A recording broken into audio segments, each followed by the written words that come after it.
The House Criminal Justice Committee will come to order. Would the clerk please read the letter from Speaker Tate? A letter from Speaker of the House Joe Tate to Mr. Rich Brown, Clerk of the Michigan House of Representatives, dated January 12, 2023. Dear Mr. Clerk, I appoint the following members of the 102nd Legislature to the standing committees for the 2023-2024 legislative session. Criminal Justice, Representative Kara Hope, Chair. Representative Joey Andrews, Majority Vice Chair. Representatives Stephanie Young, Tyrone Carter, Kelly Breen, Penelope Cerniglu, Noah Arbit, Emily Devendorf, Graham Filler, Minority Vice Chair, Mike Mueller, Brian Begol, Mike Harris, and Bob Bizat. Sincerely, Joe Tate, Speaker of the House. Thank you. And now would the clerk please take attendance? Chair Hope. Here. Representatives Andrews, Here. Carter, Present. Breen, Present. Young, Here. Arbit, Here. Devendorf, Present. Cerniglu, Here. Filler, Yes. Mueller, Here. Bizat, Here. Harris, Here. Begol. Here. Madam Chair, you have 13 members present. You do have a quorum. Thank you, Madam Clerk.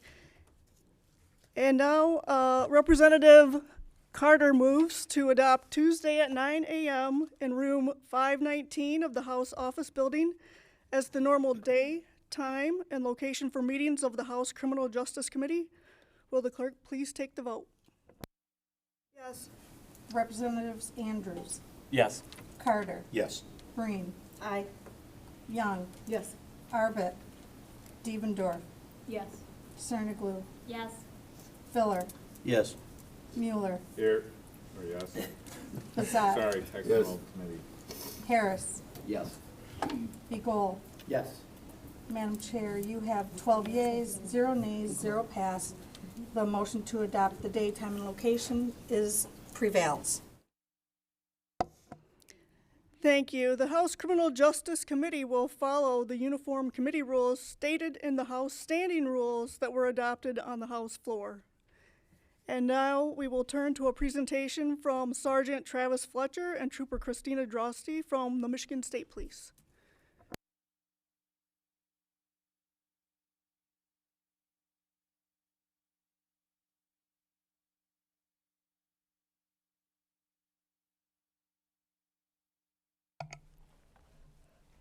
Good morning. Thank you, Chairwoman Hope, members of the Criminal Justice Committee. My name is Christina Drosty. I'm a trooper with the Michigan State Police, and I have been with the Michigan State Police for just over 4 years. I hold a bachelor's in sociology from the University of Michigan and a Juris Doctor from the John Marshall Law School in Chicago. Prior to joining MSP, I was an assistant prosecutor in Northern Michigan, and since joining MSP, I have worked in several roles, including road patrol at the Gaylord Post, executive protection for the governor, and legal instructor at our training division. I now serve as one of MSP's legislative liaisons, focusing primarily on policy. And I'm, excuse me, I am Sergeant Travis Fletcher. I've been with the State Police for nearly 7 years now. After completing my undergraduate degree in criminal justice from Ferris State University, I went on to pursue a master's degree in emergency management and homeland security from Purdue University. Since joining the Michigan State Police, I have served in many capacities, including road patrol at the Jackson Post, serving as a community service trooper, as well as serving on the tactical bicycle team member, serving on staff at our training division, as well as now serving as one of the legislative liaisons for you guys, also focused primarily on policy. Our section commander is First Lieutenant Nicole McGee. She focuses more so on the appropriations matters. The Michigan State Police, as you know it today, first began as the Michigan State Constabulary on April 19th of 1917. When the United States entered World War I, the governor, Michigan's governor, Albert Sleeper, formed the War Preparedness Board, which was comprised of key state officials. The board later passed a resolution, and the legislature in 1917 passed Public Act 53 of 1917, which created the Michigan State Troops. Why a state police agency? Well, at the time, there was a specific need for a statewide policing agency. Local sheriffs, constables, and city police had limited jurisdiction and public safety resources to handle rural crime, auto traffic, and labor unrest of the early 20th century. A progressive reform inspired a national movement to create a state police department to supplement local law enforcement and public safety efforts. Over the past 105 years, your Michigan State Police has become a leader in public safety throughout the United States. In addition to becoming one of the country's first modern, uniformed, and full-service police state agencies, MSP has been a leader nationally in the following areas: creating the first Bureau of Investigation and Identification, developing and operating the first State Police Scientific Crime Lab, creating the first State Police Polygraph Unit, and assisting Michigan State University in establishing the first School of Police Administration program, among others. Today, the Michigan State Police is made up of approximately 2,000 enlisted members and 1,000 civilian members who work to provide your constituents over 60 public safety services. To provide you a better understanding of what those services are, I want to break this down by the bureaus that we have in our department. We're broken into 3 bureaus: field operations, professional development, and field support. The Field Operations Bureau is responsible for the vast majority of public safety functions that are most visible to your constituents. This is the bureau you see. This is the iconic blue goose on the side of the highway. A trooper in field operations is the trooper that will come to your house if you call 911 in the middle of the night. Sorry, a trooper in the Field Operations Bureau is also the one that might write you that speeding ticket on I-75. Your Michigan State Police is responsible for providing emergency services in all 83 of Michigan's counties. And in a handful of those counties, the MSP is the primary response agency. In addition to responding to calls for service, traffic enforcement, and complex criminal investigations, the Michigan State Police provides specialized services as well. These include among a few aviation, bomb squad, marine services, computer crimes, fraud investigation, and homicide task force. Every enlisted member in the MSP, from trooper to colonel, got their start right there in a blue goose. The Professional Development Bureau is responsible for overseeing the training and professional development for our agency. Our agency has a long-standing tradition of hosting our own trooper recruit schools. And since our inception in 1917, we have graduated 142 trooper recruit schools and 25 motor carrier officer recruit schools. Just last week, we started the 143rd and the 26th. The Professional Development Bureau is also responsible for ongoing training for troopers and supervisors in the field. Ongoing training seeks to ensure that our members are provided up-to-date training based on the industry's best practices. Some of that ongoing training our members receive includes legal, de-escalation, autism safety. And in addition to running trooper recruit schools, we have renowned worldwide specialized training. And some that you might be most familiar with might be on I-96 in Dimondale, our precision drive track that you can see the lights flashing on as you drive by. We have hosted countless departments throughout Michigan, the nation, and countries, as far as Canada, Brazil, and even China. Nationally, the MSP is one of just 2 agencies to publish an annual report which provides resources to local, state, and federal agencies to help them making decisions on their vehicle fleets. Our Office of Behavioral Science is another resource in the Professional Development Bureau. The Office of Behavioral Science currently has 4 clinical psychologists, 2 with doctorates and 2 with master's degrees, all of whom are licensed to practice psychology in Michigan. These psychologists are utilized in our hiring process for prospective recruits, and they continue to provide recruits and members in the field necessary assistance in mental health. They're readily available to offer those services not just to department members, but to other law enforcement agencies and first responders. The psychologists in our Office of Behavioral Science assist during and following critical incidents, including mental health assistance to not just those other law enforcement agencies that we often partner with, but fire departments as well. They offer these services as a law enforcement courtesy, meaning they aren't charging these other agencies and other first responders. Finally, the Field Support Bureau is responsible for overseeing the various services that are aimed at providing public safety efforts to troopers and investigators in the field, as well as Michigan's 581 local law enforcement agencies.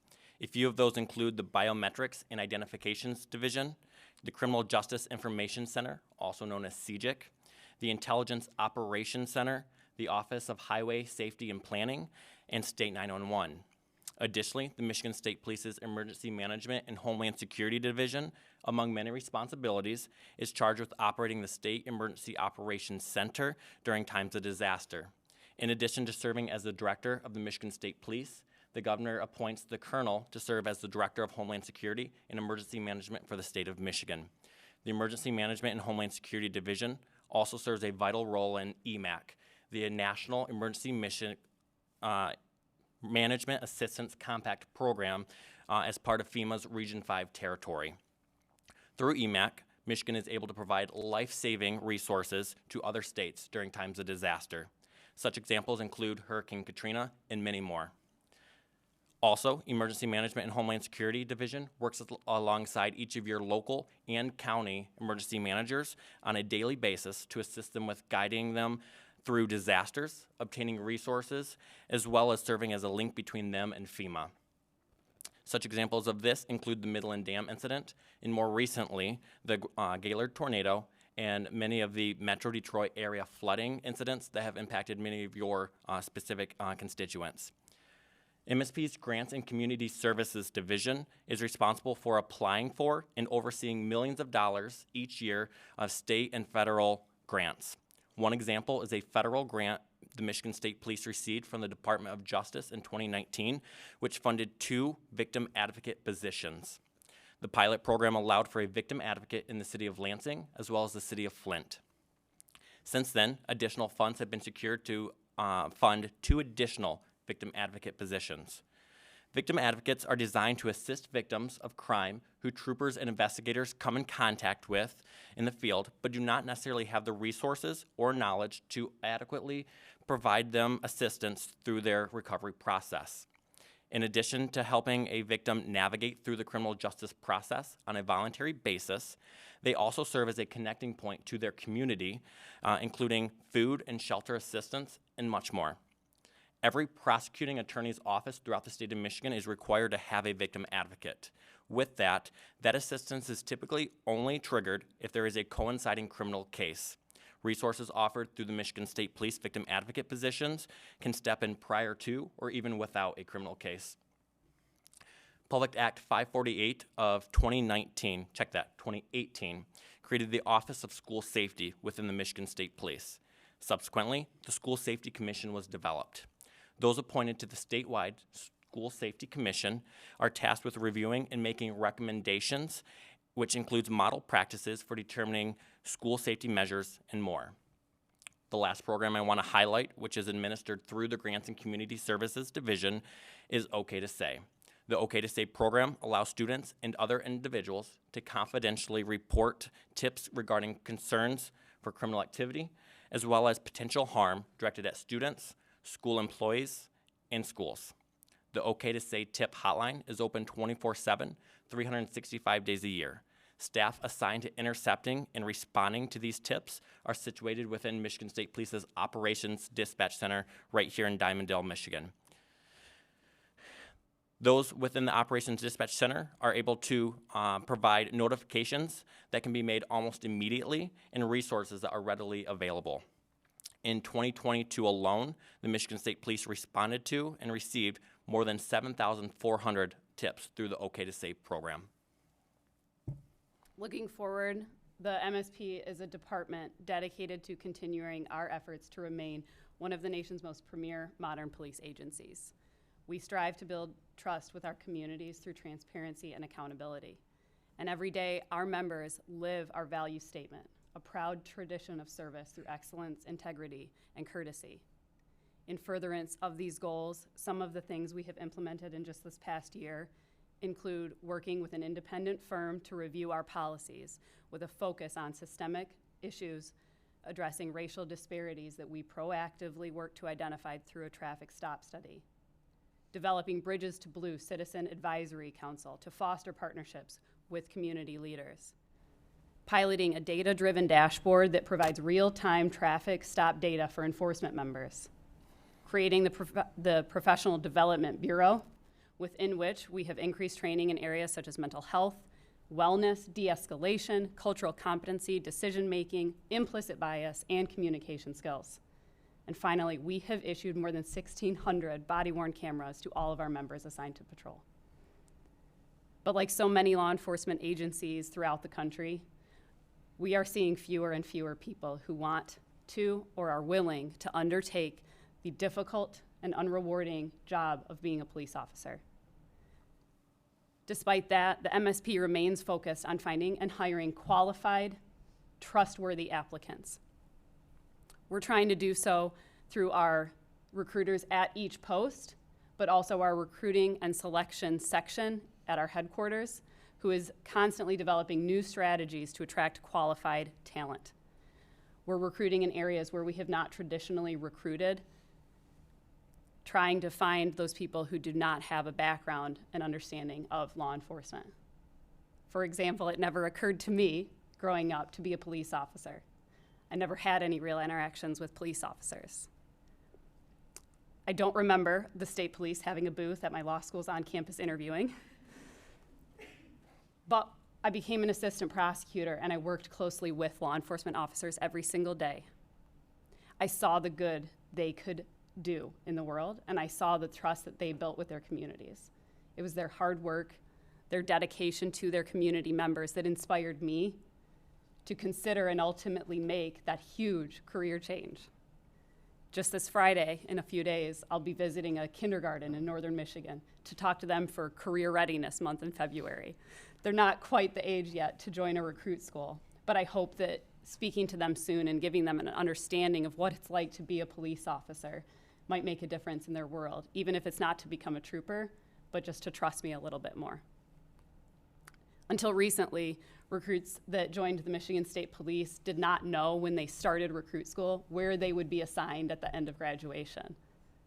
So we made a big change. We now assign those post assignments prior to the start of recruit school, so that someone coming into a recruit school as a recruit knows where they will have to live in 20-some weeks if they graduate. Not only do we give them that advance notice ahead of time, we guarantee that it will be to one of their top 3 posts of choice. In conclusion, we're both excited about the challenges we face today, including the challenge to preserve the core traditions of the Michigan State Police without merely being traditional. Consistent with our mission statement to provide the highest quality law enforcement and public safety efforts throughout Michigan, we are both excited to partner with each of you in the 102nd Legislature. With that, my name is Sergeant Travis Fletcher. This is my partner, Christina Droste, and we would like to thank you for this opportunity, Chairwoman, to come before you and provide this presentation.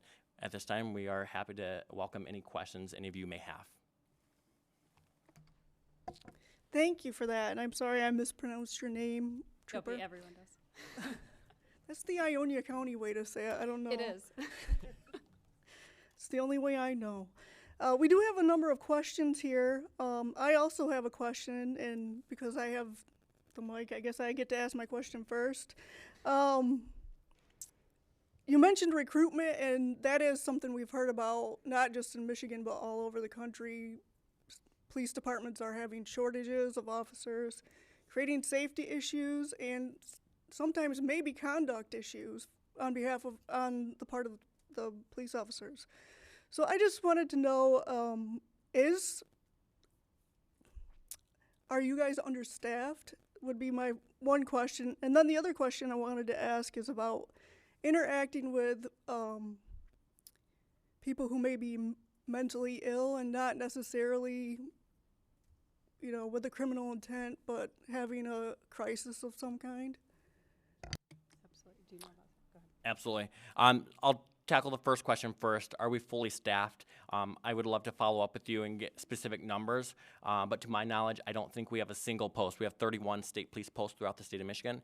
I'm not aware of a single post that is up to full staff. So we certainly are understaffed, and as we know, many of our partner local law enforcement agencies also see a lot of these. I don't think the response, there are a lot of factors that play into that, and so I don't think there's a single thing that we can do to increase it. I think it's going to take a lot of strategic thought into how we're going to tackle that issue, but it definitely needs to be at the forefront of the conversation. The second question on dealing with individuals with mental health issues is certainly one of our priorities, especially in our response. At the end of the day, we want to make sure that everyone makes it home safely, and that's why, especially over the last few years, we've emphasized on including some of those additional trainings, including autism awareness training, and a lot of times we come in contact with people that are nonverbal, and sometimes they include symptoms or have behaviors that can be misconstrued. And it's our priority to make sure that we are training our members in a way that will help them to identify those issues and to react accordingly. Thank you. Now Representative Breen.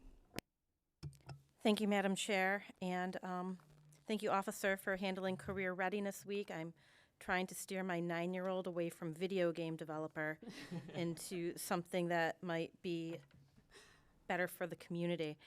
I will be asking for a separate meeting because I have many, many questions, particularly about co-responder, finding the best model for co-responders. Obviously, the School Safety Task Force have interacted with you guys about your commission, and I'm happy to hear about the Victim Advocates Division getting that grant because it is definitely an underserved arm of what you guys do.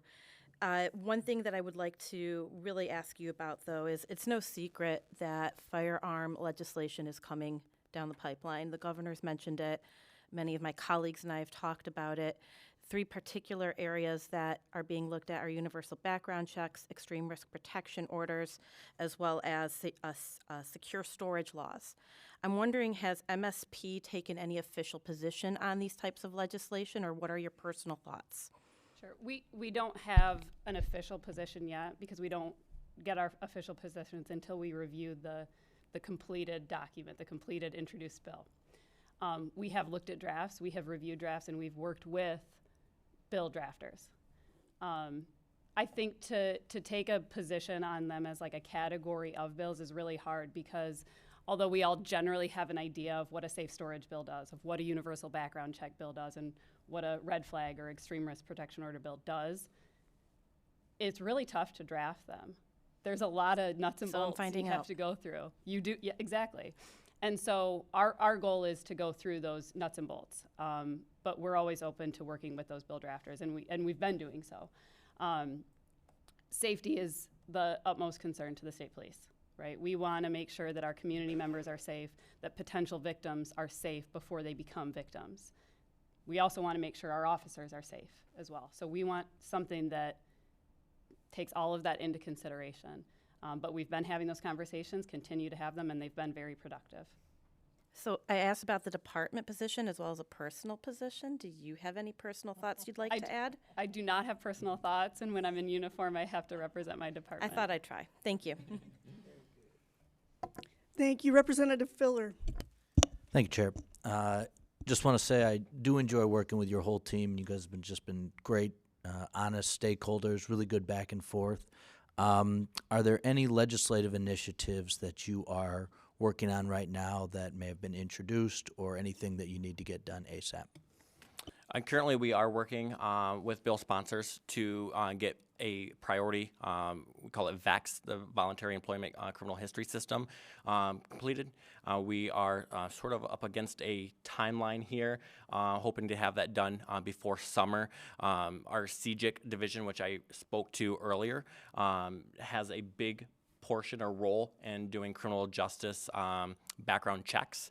And one of those areas I think we can all agree is vital is making sure that those that are tasked with overseeing or responsible with dealing with our young children population as well as our vulnerable adults, making sure that they are qualified to be in those roles. And VEX would allow us the authority through the state of Michigan to continue doing those background checks so that we can make sure that our children and vulnerable adults are protected as well as they can be. I know that bill is likely to be introduced soon, and we're happy to work with anyone that's on board with making that happen. We are also looking at a few other legislative priorities. There is a role that we have to go through, or a process we have to go through before we can speak publicly to them with any kind of position, but they'll be coming out soon as well, and we look forward to working with each of you to move those forward as well. Thank you. Thank you. Representative Carter.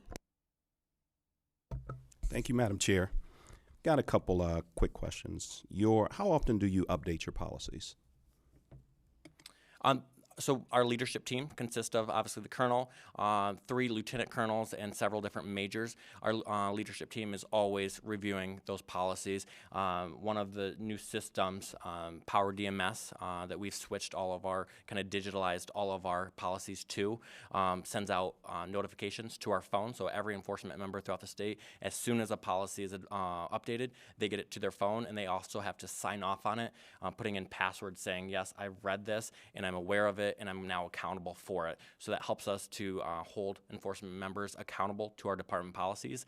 And it seems like we are always getting an update through Power DMS or a notification on our phone, sometimes, multiple per week, and sometimes, every other week. But it is an ongoing process that I don't think ever, ends.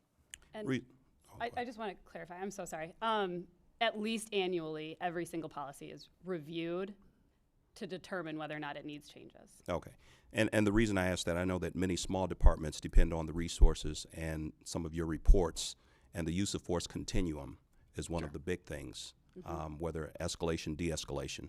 So with everything going on, I was just trying to figure out, because I know certain departments do wait for the state police as a guidance for whatever their policy is going to be, so annually. The other question, well, ain't a question. When there's you talked about flooding in the city of Detroit, who determines how much those tow trucks are going to get when they take those cars off the freeway? Well, right now, how much they're charging is set, to my understanding, by the companies themselves. Okay, we have to address that because some of them had masks and guns when people went to pick up their cars. Absolutely. It was ridiculous. And I'm more than happy to have a more in-depth conversation offline. I think at this point it is public. We have worked with the department, DTMB, as well as a few other state agency stakeholders to create a new RFP process for towing that would bring a lot of those things into accordance with national guidelines on pricing so that your constituents aren't being charged absorbent fees.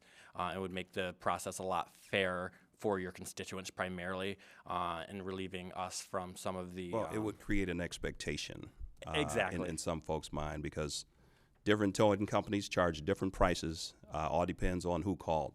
And the moment that the state police declare an emergency is what I was told by a few towing companies. We got to get them off the road, which I can respect. But if a person's called AAA, that overrides that. And those, I'm sure, many Metro Detroit reps were getting those concerns.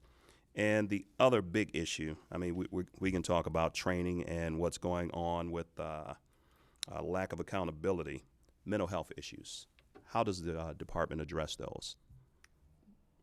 Do you mean mental health issues Yes. within our department? Or Yes. for I mean, if others? there's a signal, is there a flag? Is there a monitoring system?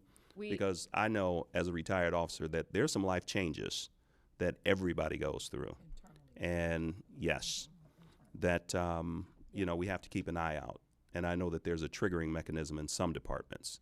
I was curious as to what is the state police, because again, you guys are the leading authority and other departments depend on what you do. Yes, sir. Our Office of Behavioral Science that I touched on just a little bit, they are involved before anyone is hired. So at that first step, they are involved and they're reviewing someone's mental health and reviewing their fitness for duty, essentially, mentally. Throughout recruit school, they come in, they meet with recruits. Throughout the field, we have peer-to-peer counseling, so not necessarily mental health experts, but members who have gone through it as well and are there for each other. And so we refer members to that peer-to-peer counseling system and to our Office of Behavioral Science with our psychologists. I'm going to ask that the remaining reps with questions keep them sort of brief because we do have another presentation. Rep Devendorf. I have a couple questions, and they can be easy to answer, possibly. Is there already a process in place to screen trainers for the state police and applicants to become state police officers for associations with extremist groups? Yes, during our hiring process, part of that process is an in-depth background check. When I applied to the state police, they knew everything in my life. They knew every address I'd lived at. They knew every person I'd had any sort of relationship with, any association with, and that is every single applicant gets that same in-depth background check. In the in-depth background check, is there specifically an intentional interest in looking for association with extremist groups? I believe there is. I would have to, and I'm more than happy to follow up with you on this. The checklist that our recruiting staff go through, once the background is done, it goes then to a panel. They merely provide a recommendation, and then supervisors in the recruiting section basically review the recommendation, and will essentially mark off, do they meet whatever criteria? And I have to believe that that's part of it. The exact verbiage, I would love to follow up on you, just to clarify, though. Yeah, if we could check on that, I would love to see. Certainly. The other question I had was that recently, last year, the governor did introduce a number of measures in order to try to make streets safer in terms of gun violence, and we do know that community gun violence prevention programs do have strong success rates. But the one of the initiatives was a I'm going to find the exact name of it for you. The Community Gun Violence Intervention Office that was created and housed within the state police.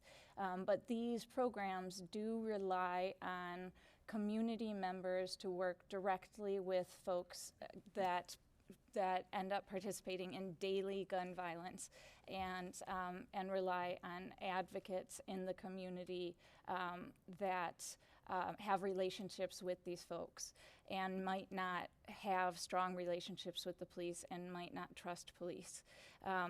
Would the state police be open to that office, because it is responsible for granting to these community gun violence prevention programs and having to develop these relationships or have these community programs come to the state police to seek out these programs?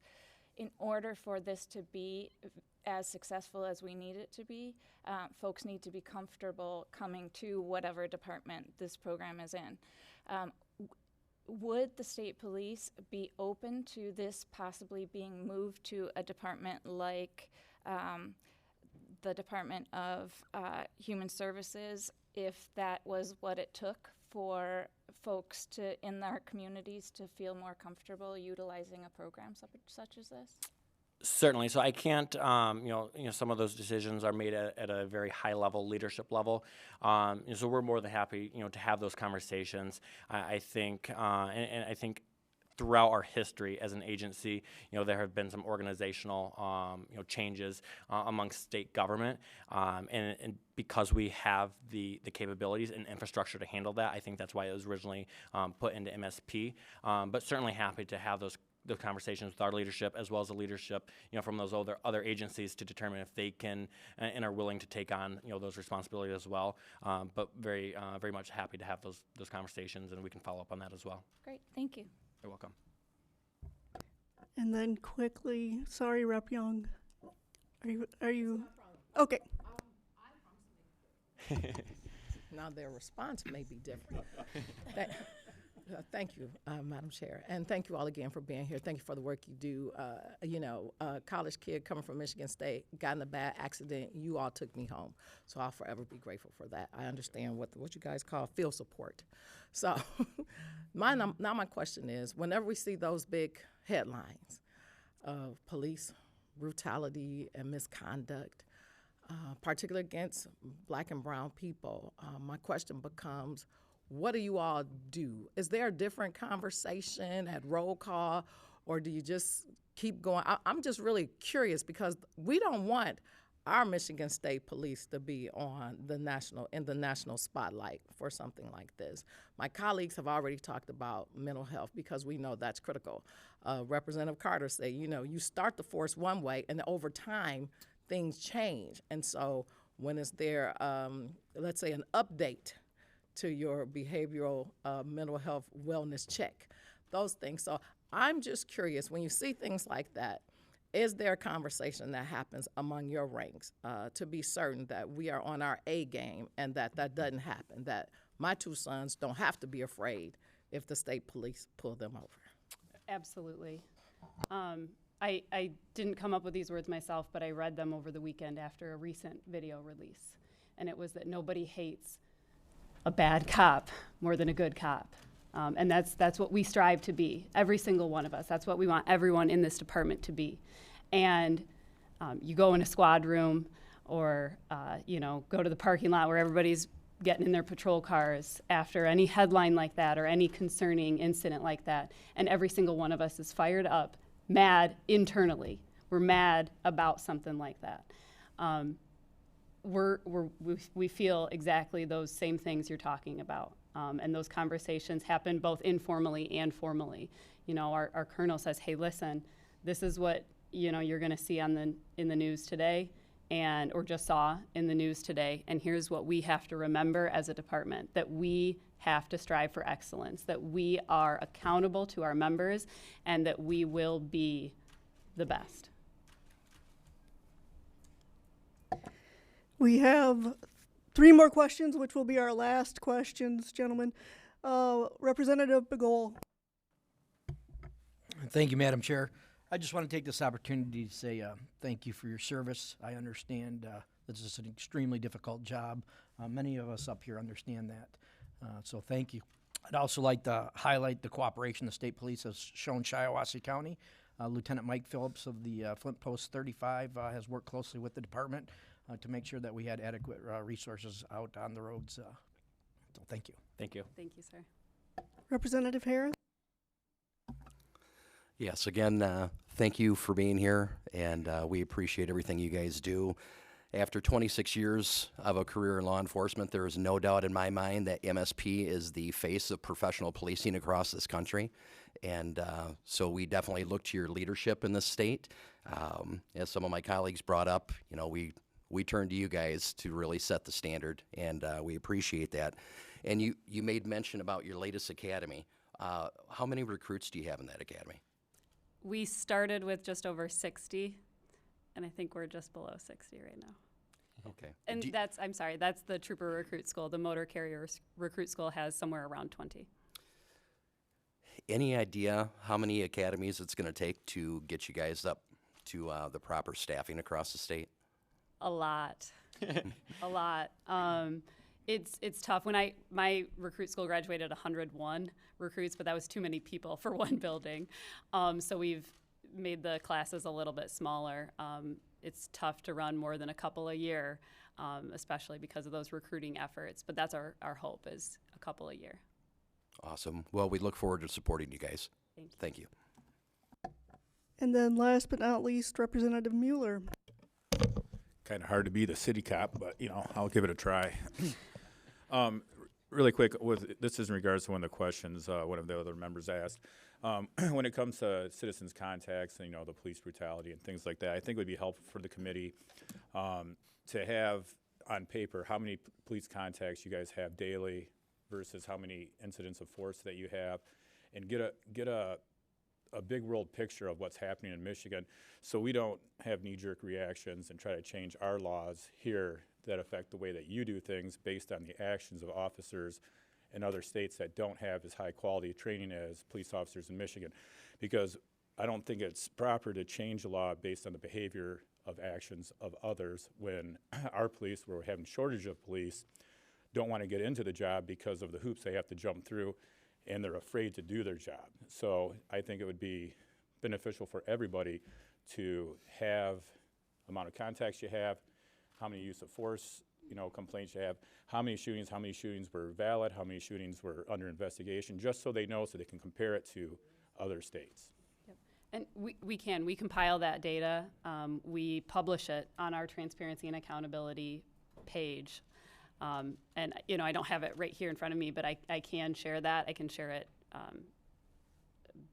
by email, bringing a presentation into the committee. However, we can do that. We're more than happy to. Thank you, and maybe some of the members should do a ride on the drive track with one of your drive instructors as well.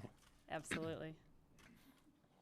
Well, we've kept you about 20 minutes longer than we said. I apologize to Judge Boyd and to you. You weren't necessarily expecting that. A lot of questions. I hope that members will follow up individually with these folks and find out what a good resource they are and how great they are to work with. Thank you very much. Thank you, Madam Chair.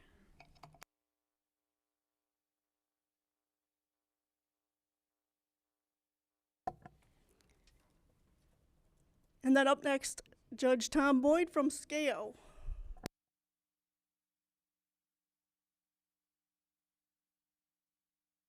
And just to let folks know that the presentation is uploaded to the committee website.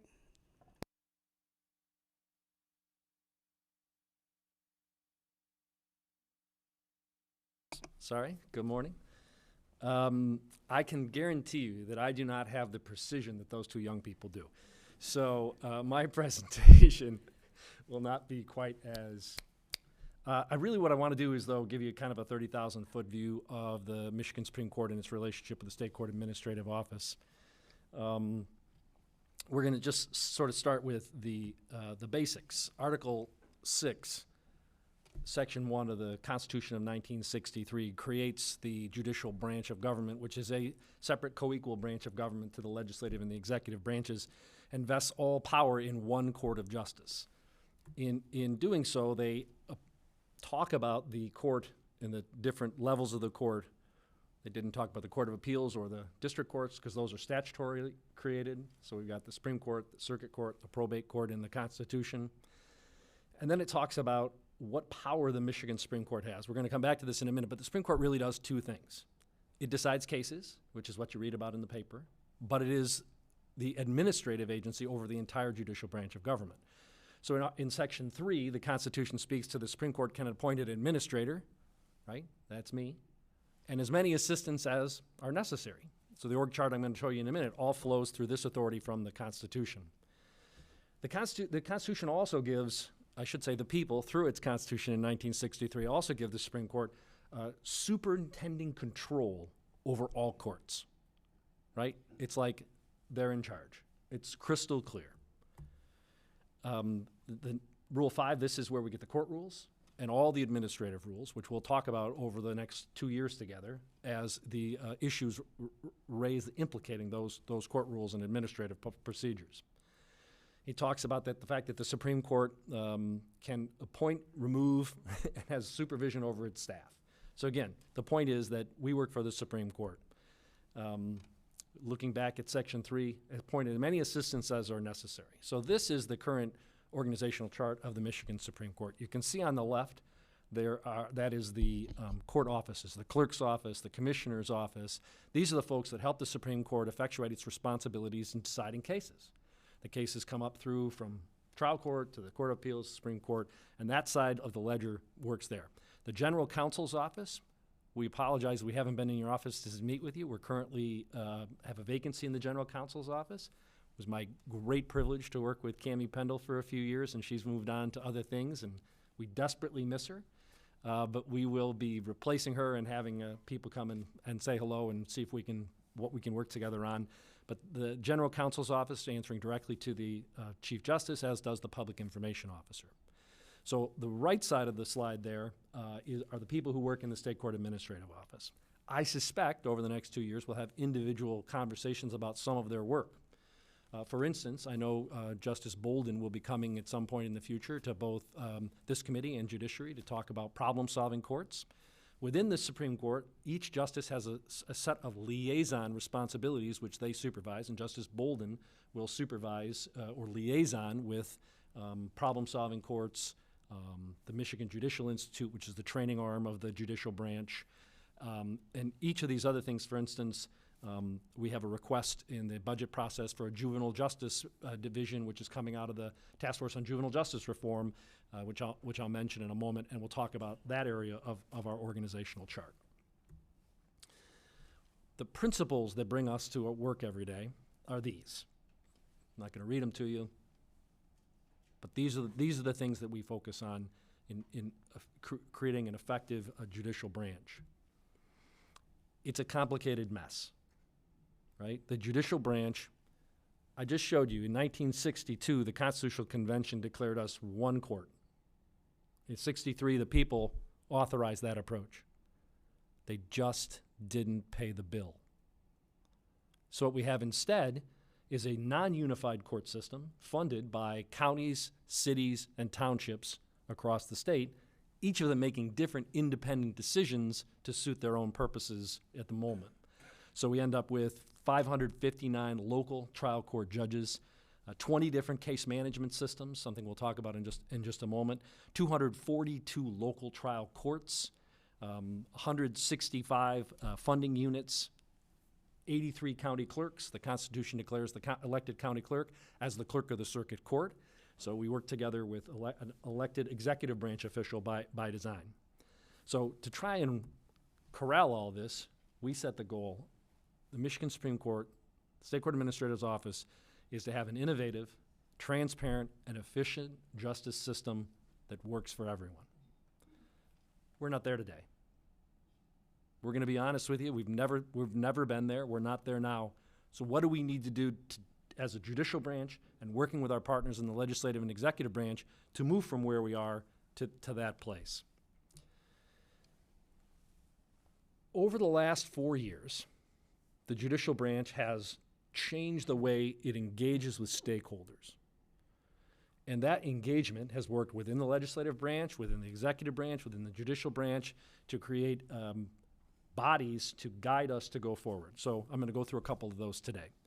The Joint Task Force on Jail and Pretrial Incarceration was created by executive order. It's joint task force because it involved all three branches of state government and local government in coming together to try and determine what type of practices within the judicial branch should be effectuated prior to adjudication, prior to a trial, prior to conviction or acquittal. Working with partners in law enforcement, of course, Representative Mueller is a member of this task force, to create a different way. You know, in this work, you know, we could again have an entire presentation just about this, but we found out roughly half of the people who were coming into the jails in Michigan were coming in because, you know, they had a non-safety related traffic offense they owed money on, they had angered a judge and there was a warrant for their arrest. You know, half of the people were coming into the jails in a way that probably most of us would agree that's not a proper use of the jail, proper use of law enforcement. I was a district court judge for 14 years before taking this job, and it was very quickly that I learned that if I issued a warrant for somebody who owed the court $150, it was going to cost law enforcement $300 to go arrest them and bring them in. And that's the height of lunacy, right? You know, it's Einstein. Doing the same thing over and over again and expecting a different outcome is insanity. So the point is that, you know, we don't have to do those things. We can work together to see what is maybe okay for me hurts one of our partners, and we need to keep those lines of communications open. So the governor followed up with the Jail Reform Advisory Council, which just issued its last report in terms of implementation of the recommendations from the task force. The task force recommendations from that task force resulted in 20 separate pieces of legislation at the close of 2020. I believe that you, either this committee or Representative Breen's committee, will definitely be seeing 6 or 8 more bills that are the origin of which is that task force. So we really look forward to working with all of you. There's a huge group of stakeholders that are continuing to advance that. The judiciary is probably going to be sort of on the side, but we'd be happy to be a resource for you as we go through that process. This is just a little more, and again, this is all on the slide, talking about the history of that task force and its follow-up council, its membership. And I'm going to show you a couple different slides of membership because this is really where the judicial branch is right now. I know this is an executive order created by the governor, but we're all about sort of inclusive decision-making. This is the membership of the follow-up council to do implementation. In the presentation that's on the webpage is just a little bit of more information about the work of the task force. Last year, led by Lieutenant Governor Garland Gilchrist, the Task Force on Juvenile Justice Reform.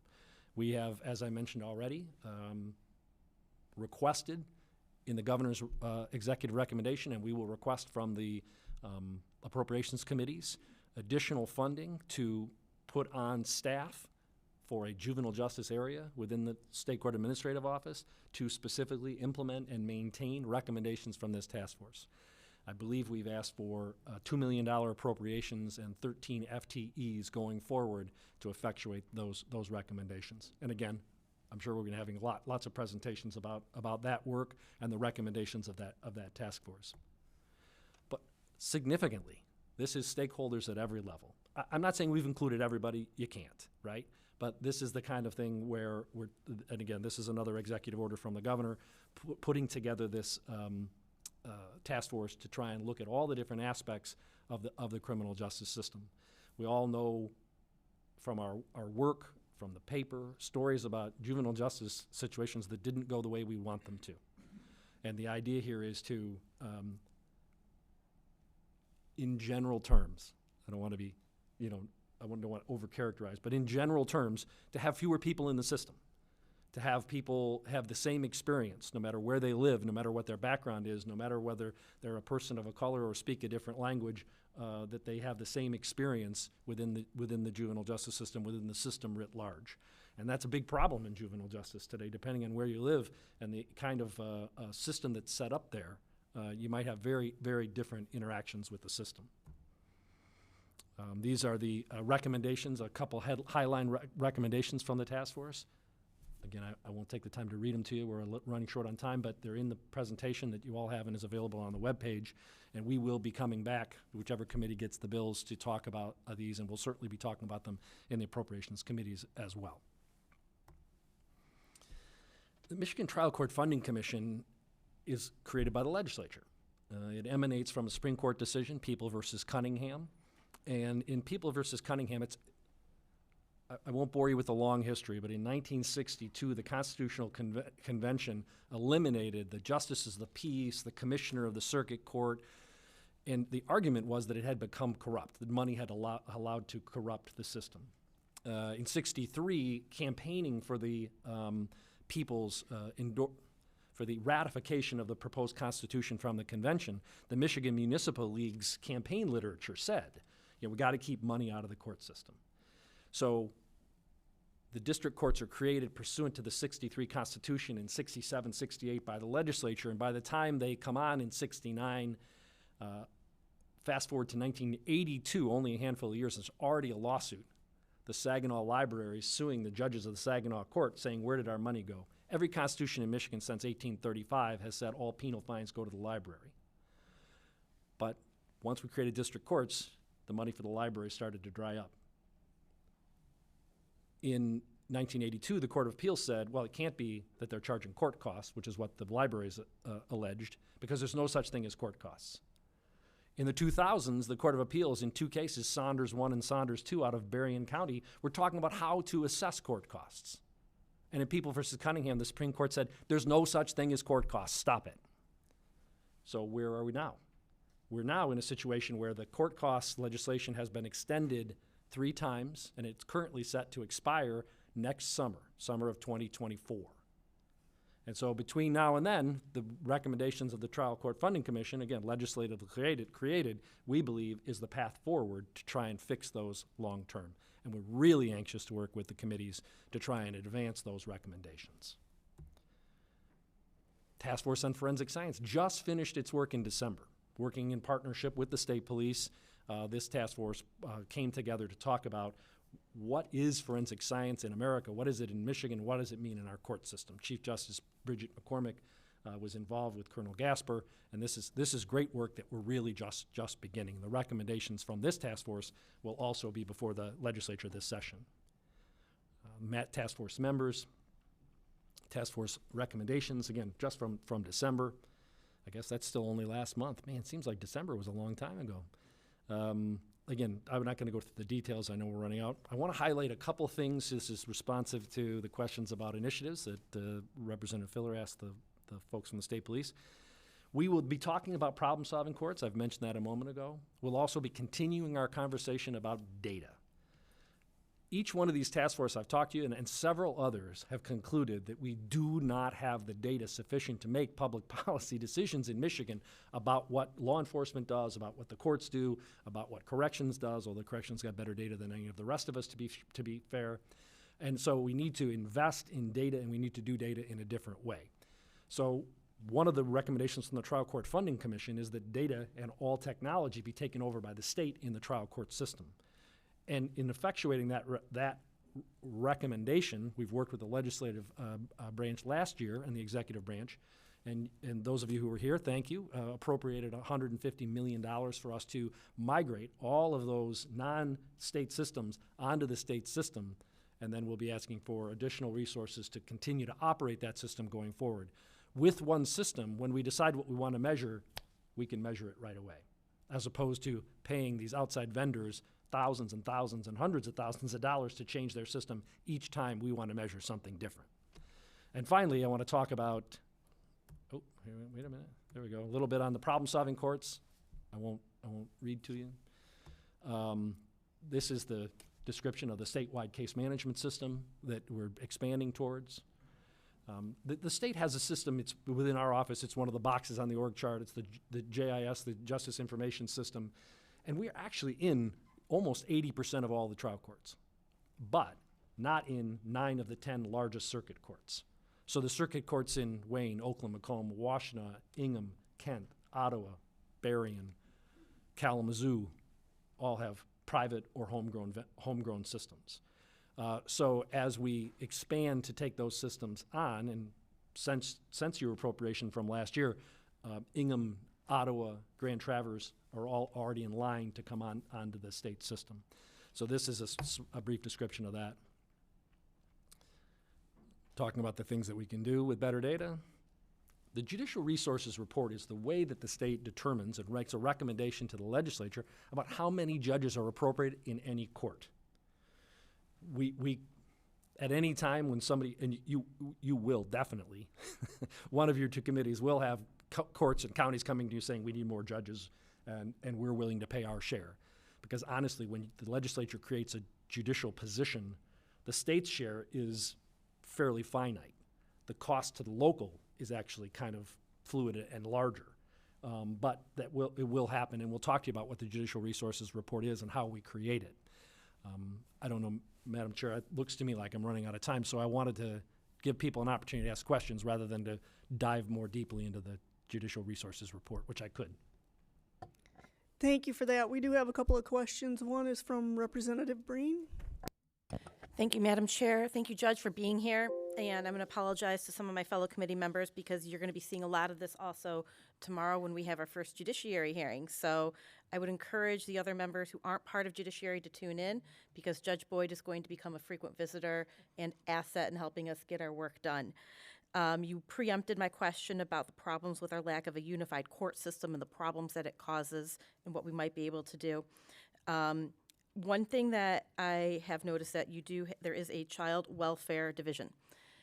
This isn't something that I expect you to answer now, but something that if you have some initial thoughts on, I'd like to know. We've seen some horrific stories about child abuse. And there is definitely a complicated area with overlap with Health and Human Services, but given some of these horrible abuses, the lack of resources with our government institutions that are in charge of making sure that our children do not suffer, that do you have any initial recommendations that what we could do through the Child Welfare Services Division on how we can help prevent some of these atrocities from happening again?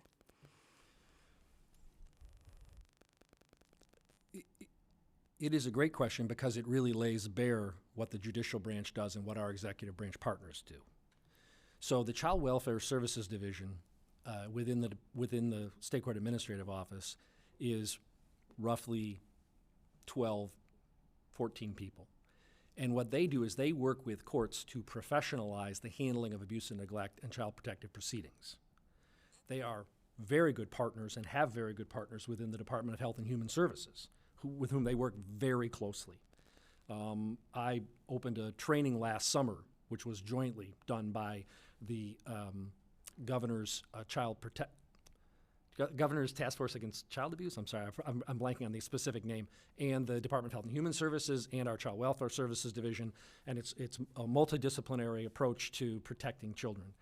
So what I believe the State Court Administrative Office Child Welfare Services Division can do is to continue to be good partners to law enforcement and Department of Health and Human Services, both at the county and the state level, to make sure that once a case does make it to the judiciary, that we treat it in the most efficient and effective manner for everybody involved. Thank you. Representative Filler. Good to see you, Judge. The Trial Court Funding Task Force from a couple years ago made some recommendations. They were big recommendations. Unified court, making county court employees, state employees, and a couple others that I don't have at the top of my head. Where are we at with that? Those did not become law, for whatever reason, but what's the next step with that? So the Trial Court Funding Commission makes 5 recommendations, 4 of which are substantive, and the 5th is procedural. Because the commission, I should mention, Governor Snyder appointed me to chair that commission. So I chaired that commission before working with Representative Mueller on the Joint Task Force on Jail and Pretrial Incarceration. The 5th recommendation basically acknowledges that the first 4 are huge and systemic breaking and changing, and that they aren't going to happen overnight, and recommends a slow path. So the first recommendations from that are things like the state accepting responsibility for technology. The legislative branch and the executive branch stepped up last year with that appropriations to begin that in earnest. And again, we can talk more about that, but the next steps are, I believe, to work with this committee and Representative Chair Breen's committee to talk about what needs to be done between now and that sunset, which is 17 months away, to lay the groundwork for success. We will not adopt many of those 4 substantive recommendations in the next 17 months. They're all too big, right? So for instance, the Trial Court Funding Commission concluded that one of the problems with the judicial system is that we have not separated the court's revenue from its expenditures. And there's pressure on courts to enhance revenue. In 2018, 2019, there was a suburban city-funded court, a court of the 3rd class in the Michigan parlance, that cost $2 million to operate, and its its gross receipts were almost 8. Right? In Michigan law, you can only recoup expenses. So how in the world do you recoup expenses at nearly 4 times your expenses? So we have a system that's challenged and leads to some inequities. Honestly, Michigan's financial system is very much like Missouri's was in Ferguson. The task force had the author of the U.S. Department of Justice's Ferguson report come and present, Chirag Baines, come and present on what was going on in Missouri leading up to Ferguson. And if you read the report, what was going on in Ferguson was not about law enforcement misbehaving. It was about law enforcement and the courts and the city government all conspiring against people to take money from their pockets. And so what we need to do is we need to change the way the courts are funded. So these recommendations include a whole new funding model, including money that comes into the court going to the state treasury and going back to the local funding unit, not in relationship to how it came in, but in relationship to what is needed. So there's like a dozen huge changes in that sentence alone. So respectfully, what I believe we need to do in the next 17 months is to create that framework of how we're going to proceed in the next 5 years. And I'd be happy to work with you on that going forward.